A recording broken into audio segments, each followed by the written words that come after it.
రోజాకి రమాదేవి 400 కోట్ల చెక్కిచ్చి అరుణ్కి డైవర్స్ ఇచ్చి ఎక్కడికైనా దూరంగా వెళ్ళిపోమని చెప్పడంతో రోజా కావాలని అరుణ్కి రమాదేవికి మధ్య చిచ్చు పెడుతూ, సార్, మన ప్రేమ ఖరీదెంతో మీరే చెప్పండి, నేనే మీకు అంత డబ్బిచ్చి మిమ్మల్ని వదిలేసి ఎక్కడికైనా వెళ్ళిపోతాను, మీకు కావాల్సింది డైవర్సే కదా, నా ప్రేమ గురించి మీకు అర్థం కావడం లేదా సార్?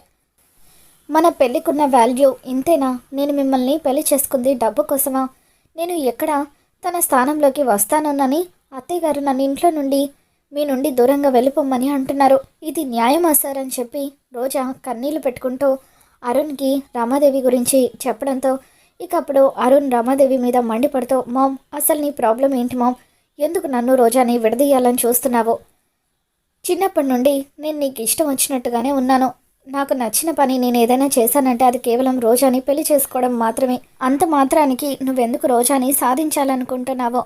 అయినా మా పెళ్ళిని నువ్వు అంగీకరించినప్పుడు గ్రాండ్గా ఫంక్షన్ చేయడం ఎందుకు అని చెప్పి అదంతా కూడా నటనేనా అని అరుణ్ రమాదేవిని ప్రశ్నిస్తూ ఉంటే అప్పుడు రమాదేవి, రే అరుణ్, నేను చెప్పేది వినరా అని చెప్పి అంటూ ఉంటుంది. ఏం చెప్పాలి మామ్? అసలు ఇంత క్రూరంగా నువ్వు ఎలా ఆలోచిస్తున్నావు మామ్ అని చెప్పి అరుణ్ మండిపడుతూ ఉంటాడు. ఎలాగైనా సరే రోజాను వదిలించుకొని దీక్షనిచ్చి నాకు పెళ్లి చేయాలని చూస్తున్నావు కదా, ఇంకోసారి ఇటువంటిది రిపీట్ అయితే నేను అస్సలు ఊరుకోను మామ్. నా వాటా నాకు ఇచ్చేస్తే రోజాను తీసుకొని ఎక్కడికైనా దూరంగా వెళ్ళిపోతాను. నా బిజినెస్ ఏంటో, నా బ్రతికేంటో నేను చూసుకుంటాను. ఇదే నీకు లాస్ట్ అండ్ ఫైనల్ వార్నింగ్ అనుకో మామ్. ఈసారి కనుక రోజాను ఎవరైనా ఇబ్బంది పెట్టాలని చూస్తే, తనను ఇంట్లో నుండి పంపించేయాలని చూస్తే ఈ ఇల్లు 2 ముక్కలవుతుంది అని చెప్పి అరుణ్ రమాదేవికి వార్నింగ్ ఇస్తూ, పద రోజా, ఇక ఎప్పుడు కూడా నేను ఇంట్లో నుండి, నా నుండి ఎవరు కూడా వేరు చేయాలని చూడరు అంటూ రోజాను తీసుకొని అక్కడి నుండి వెళ్ళిపోతూ ఉంటే రోజా రమాదేవి వైపు కన్నింగ్గా చూసి నవ్వుతూ ఉంటుంది.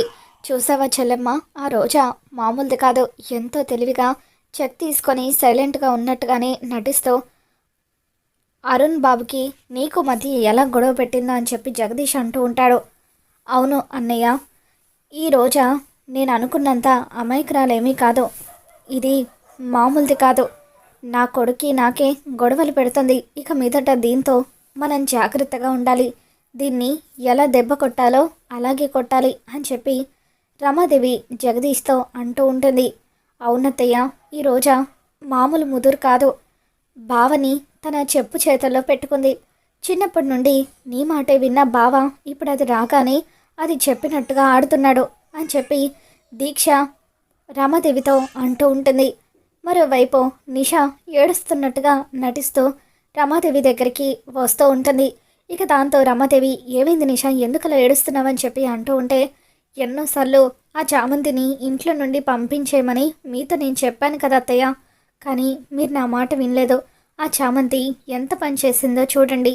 నేను పెళ్లి చేసుకోబోయే వాడితో నా నోటితో నేను చెప్పలేను. ఒకసారి ఈ వీడియో చూడండి అని చెప్పి ప్రేమ్ చామంతి ఇద్దరు క్లోజ్గా ఉన్న వీడియోని నిషా రమాదేవికి చూపిస్తూ ఉంటుంది. నేను పెళ్లి చేసుకోబోయే వాడితో పబ్బులో చామంతి ఎలా రొమాన్స్ చేస్తుందో చూడండి ఆంటీ. ప్రేమ్కి నాకు త్వరలో పెళ్ళి కదా అని చెప్పి నేను బ్యాచిలర్స్ పార్టీని అరేంజ్ చేశాను.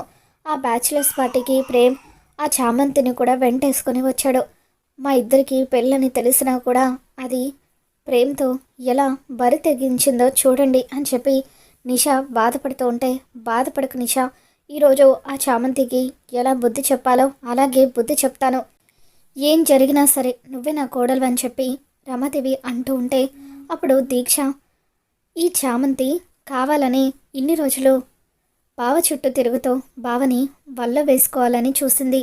ఇప్పుడు టైం చూసి ఇలా బావని లోపరుచుకుందత్తయ్య అని చెప్పి దీక్ష కూడా రమాదేవికి చామంతి మీద లేనిపోనివన్నీ కూడా ఎక్కించి చెప్తూ ఉంటుంది. రమాదేవి హర్షని పిలుస్తూ ఉంటుంది. హర్ష, ఏంటి రమా, ఏమైంది, ఎందుకంత సీరియస్గా ఉన్నావని చెప్పి అడుగుతూ ఉంటే, ఇన్ని రోజులు ఆ చామంతి గురించి ఎంత చెప్పినా నువ్వు పట్టించుకోలేదు. దాని ఇంట్లో నుండి వెళ్ళగొట్టమంటే నా మాట వినలేదు. అది చూడు ఎంత బరి తెగించిందో. ఒక్కసారి ఈ వీడియో చూడు, ప్రేమ్ని అది ఎలా లొంగ తీసుకుందో అని చెప్పి అంటూ ఉంటే అప్పుడు హర్ష వీడియో చూసి ఒక్కసారిగా షాక్ అవుతూ ఉంటాడు. ఇప్పటి వరకు ఆ చామంతి అటువంటి తప్పు చేయదని వెనకేసుకొని వచ్చావు కదా హర్ష, మరి ఆ వీడియో చూసిన తర్వాత మాట పడిపోయిందేంటి? ఇప్పటికైనా నమ్ముతావా అది ప్రేమ్ని వలలో వేసుకోవడానికి, మన ఆస్తిని కొట్టేయటానికే ఈ ఇంట్లో తిష్ట వేసింది అని చెప్పి రమాదేవి అంటూ ఉంటుంది. ఇక దాంతో హర్ష ఈ వీడియోని నేను నమ్మలేకపోతున్నాను అని అంటూ ఉంటే, కళ్ళ ముందు వీడియో కనిపిస్తుంటే కూడా నమ్మలేకపోవడం ఏంటి హర్ష? ఒకసారి ప్రేమ్ చామంతి ఇద్దరు వచ్చిన తర్వాత నువ్వే వాళ్ళను నిలదీయి, ఎట్టి పరిస్థితులను ఆ చామంతి ఇంట్లో ఉండడానికి వీల్లేదని చెప్పి రమాదేవి అంటూ ఉంటుంది. ఇక దాంతో కొద్దిసేపటికే ప్రేమ్ చామంతి ఇద్దరు కూడా ఇంటికి వస్తారు. ఇద్దరు కూడా కంగారు పడిపోతూ ఇంటికి రావడంతో ఇక అప్పుడు హర్ష ప్రేమ్ మీద మండిపడుతూ, రే నువ్వు చేసింది ఏమీ బాగోలేదు, ఇప్పటి వరకు ఎక్కడున్నావో, రాత్రంతా కూడా ఇంటికి రాకుండా మీరిద్దరూ ఏం చేస్తున్నారని చెప్పి హర్ష మండిపడుతూ ఉంటాడు. ఇక దాంతో చంద్రిక ప్రేమ్ చామంతి ఇలా ఇరుక్కుపోతారని అస్సలు అనుకోలేదు. వాళ్ళిద్దరూ ఒకరినొకరు ప్రేమించుకుంటున్నారని చెప్పి అయ్యగారికి ఎప్పుడు చెప్పుండాల్సిందని చెప్పి చంద్రిక కంగారు పడిపోతూ, ఇప్పుడు వాళ్ళిద్దరికీ అయ్యగారు ఎటువంటి శిక్ష విధిస్తారో ఏంటో అని చెప్పి టెన్షన్ పడిపోతూ ఉంటుంది. ప్రేమ్ టెన్షన్ పడుతూ నాన్న అని హర్షతో మాట్లాడుతూ నిషాని చూసి కోపంగా, ఇది మీకు నా గురించి లేనిపోనివన్నీ చెప్పుంటుందని నాకు అర్థమైంది నాన్న. ఇంతకీ అది ఏం చెప్పింది? అది ఏం చెప్పినా సరే మీరు దాని మాటలు నమ్మకండి అని చెప్పి ప్రేమ అంటూ ఉంటాడు. చెప్పడం కాదురా, రాత్రంతా నువ్వు పార్టీలో ఏం చేశావో నిషా మాకు మొత్తం చూపించింది అని చెప్పి హర్ష అంటూ ఉంటాడు. నేనేం చేశాను నాన్న అని చెప్పి ప్రేమ అంటూ ఉంటే, నువ్వు ఇక మాట్లాడకు, చేసిందంతా చేసి నేనేం చేశానని ప్రశ్నిస్తున్నావా? ఒకసారి ఈ వీడియో చూడు, ఏంట్రా ఇది? ఒక ఆడపిల్లను పెళ్లి చేసుకోబోతూ మరొక ఆడపిల్లతో ఇలా ప్రవర్తించడానికి నీకు సిగ్గుగా అనిపించడం లేదా అని చెప్పి హర్ష మండిపడుతూ ఉంటాడు. మీరు అనుకున్నట్టుగా రాత్రి ఏం జరగలేదు నాన్న అని చెప్పి ప్రేమ్ అంటూ ఉంటే, అప్పుడు రమాదేవి, హర్ష నువ్వేదో వాణ్ణి నిలదీసే విధంగా నిలదీస్తావనుకుంటే ఇలా నెమ్మదిగా అడుగుతున్నావేంటి అని చెప్పి అంటూ ఉంటుంది.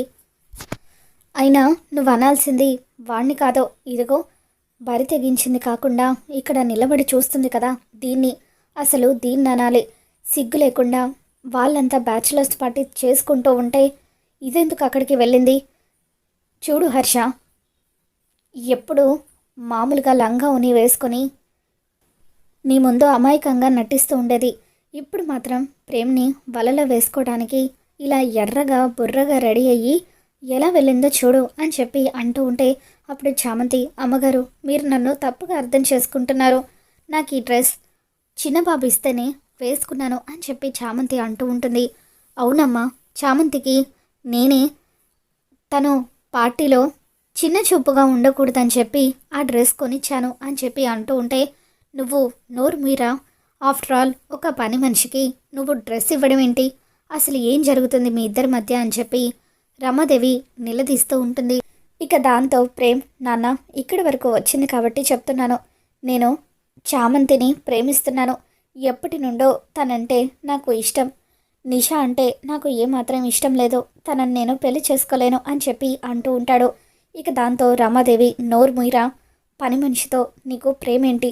ఇక చేసింది చాలు, ఇప్పటికైనా మించిపోయింది ఏమీ లేదు. వారం రోజుల్లో నిషాకు నీకు నేనే పెళ్లి జరిపిస్తాను.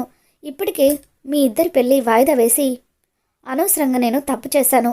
ఈలోగా ఇది ఏం చేస్తుందో ఏంటో, అందుకే వారం రోజుల్లోగా నీకు నిషాకి పెళ్లి జరుగుతుంది అని చెప్పి రమాదేవి అంటూ ఉంటుంది. ఇక దాంతో ప్రేమ్, ప్లీజ్ నాన్న దయచేసి ఈ పెళ్ళి క్యాన్సిల్ చేయమని అమ్మకు చెప్పండి, నాకు నిషా అంటే ఏమాత్రం ఇష్టం లేదు, చామంతిని నేను ప్రేమిస్తున్నాను, చామంతితోనే నా లైఫ్ బాగుంటుంది, నిషాని పెళ్లి చేసుకుంటే నా జీవితం సర్వనాశనం అయిపోతుంది అని చెప్పి ప్రేమ్ అంటూ ఉంటాడు.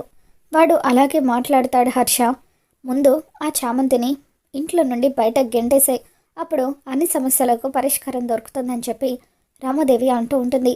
ఇక దాంతో హర్ష, స్టాప్ ఇట్ రమా, నా కొడుకు విషయంలో నేను ఏ నిర్ణయం తీసుకోవాలో నాకు తెలుసు అని చెప్పి హర్ష అంటూ ఉంటాడు. తర్వాత చంద్రికను పిలిచి, చంద్రిక, పూజ గదిలో పసుపు తాడు ఉంటుంది, తీసుకురా, ఆ పసుపు తాడుకి ఒక పసుపు కొమ్ము కూడా కట్టి తీసుకునిరా అని చెప్పి అంటూ ఉంటాడు. ఇక దాంతో చంద్రిక పసుపు తాడు తీసుకొని వస్తుంది. రే ప్రేమ్, నిజంగా నువ్వు చామంతిని ప్రేమించినట్లయితే ఇప్పుడే ఈ పసుపు తాడిని తన మెడలో కట్టు అని చెప్పి హర్ష అంటూ ఉంటాడు. నువ్వు ఏం చేస్తున్నావో నీకు అర్థమవుతుందా హర్ష అని చెప్పి రమాదేవి అంటూ ఉంటుంది. నాకు అర్థమవుతుంది రమ, వాడు చెప్తున్నాడు కదా చామంతిని ప్రేమిస్తున్నాడని. ఇప్పుడు కనుక ఈ వీడియో ఎవరైనా చూస్తే అప్పుడు ప్రేమ్ జీవితంతో పాటు చామంతి జీవితం కూడా నాశనం అవుతుంది. ప్రేమ్కి నిషాతో పెళ్లి జరిగిపోతే వాళ్ళిద్దరూ బాగానే ఉంటారు, కానీ మధ్యలో చామంతి జీవితం నాశనం అవుతుంది. ఎలాగో వీళ్ళిద్దరూ ఒకరినొకరు ప్రేమించుకుంటున్నారు కాబట్టి వీళ్ళ పెళ్లి జరగడమే న్యాయం.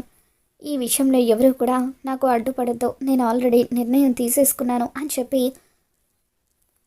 చామంతి మెడలో తాళి కట్టమని చెప్పి హర్ష ప్రేమ్కి చెబుతూ ఉంటాడు. ఇక దాంతో ప్రేమ్ హర్ష చెప్పడంతో ఎంతో ఆనందంగా చామంతి మెడలో 3 ముళ్ళు వేస్తూ ఉంటే అప్పుడే చప్పట్లు కొడుతూ చిత్రావతి లోపలికి వస్తుంది.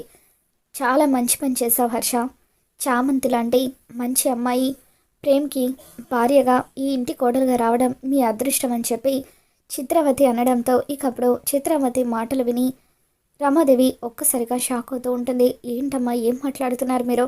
ఆఫ్టర్ ఆల్ ఈ పని మనిషి నా ఇంటి కోడలు అవ్వడం నా అదృష్టం ఏంటి అని చెప్పి అంటూ ఉంటే, చామంతి కేవలం పని మనిషి అని మాత్రమే నువ్వు అనుకుంటున్నారమ్మా, కానీ నిజమైన జమీందార్ గారి వారసురాలు మరెవరో కాదు చామంతియే.